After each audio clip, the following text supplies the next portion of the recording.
je veux le dire ici, c'est faire la guerre par mer, par terre et par air, de toutes nos forces et avec toute la force que Dieu peut nous donner. La nation vaut la peine que l'on se batte pour elle. Nous avons devant nous une épreuve de plus pénible, de nombreux et longs mois de lutte et de souffrance. Supérieurs, officiers subalternes, sous-officiers, caporaux, matelots et soldats.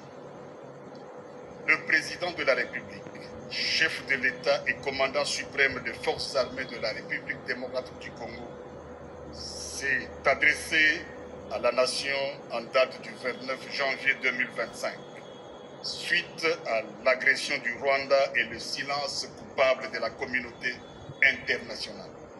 En ces jours, je m'adresse à vous. Allez-vous permettre à nos audacieux ennemis de violer impunément l'intégrité du territoire de la République?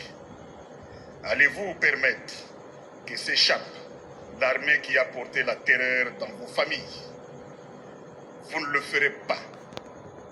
Marchez donc contre elle. Arrachez à son front les territoires actuellement sous son emprise.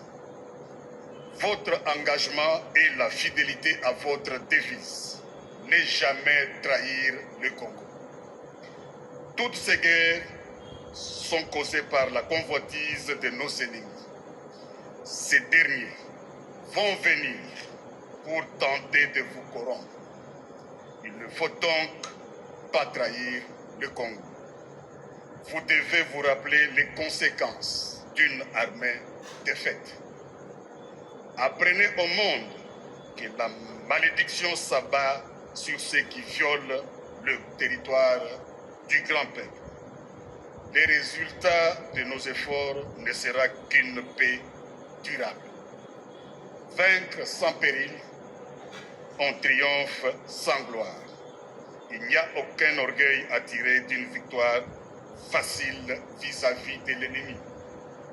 Pour les services rendus dans cette lutte dans laquelle nous sommes engagés, je vous présente les remerciements du commandant suprême de ma part et du pays tout entier.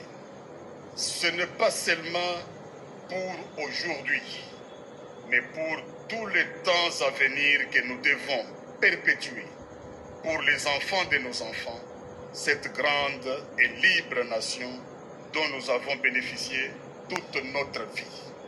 Je vous prie de vous souvenir, non seulement pour moi, mais aussi pour vous, que la nation vaut la peine que l'on se batte pour elle, pour s'assurer un tel joyau inestimable qu'est la République démocratique du Congo.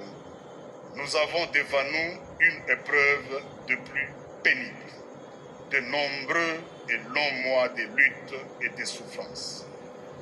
Vous vous demandez quelle est notre politique.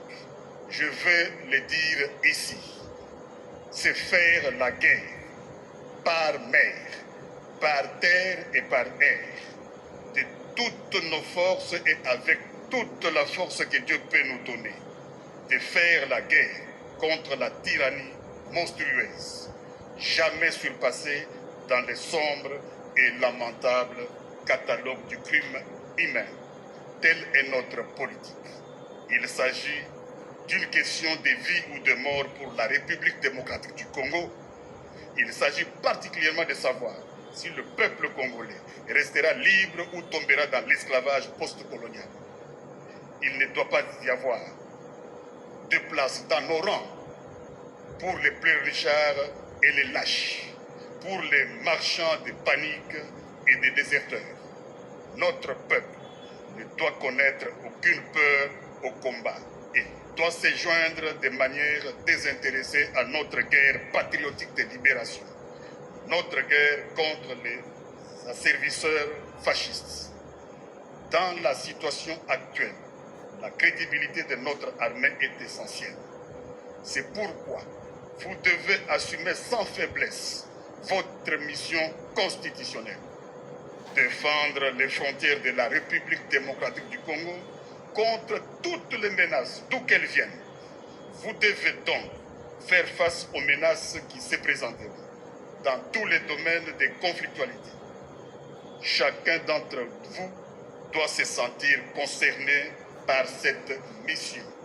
Ici, nous restons debout et nous nous battrons. Il n'y aura pas d'autre retrait.